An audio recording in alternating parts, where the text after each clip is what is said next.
كاريكاتير سياسي ساخر يرجع للعام 1909 عقب انقلاب القوميين على السلطان عبد الحميد الثاني خلال العقد الأول من القرن العشرين. دخلت الدولة العثمانية في نفق الفوضى فترة ما قبل الحرب العالمية الأولى، والتي فرضت فيها القيود على الصحافة والحريات في سائر ولايات تركيا بشكل عام.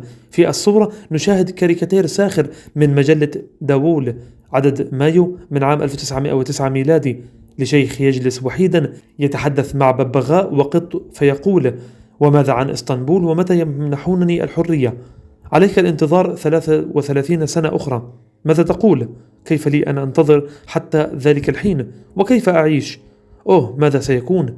موجها حديثه للقط: إذا أعطيتني 8 من أرواحك التسعة، إذا كنت ستجني بعضا من حياتك التي تعود إلى قرن من الزمان. وطبعا مفهوم من كلامه أنه يسخر من كونه لن يحصل على حريته مرة أخرى.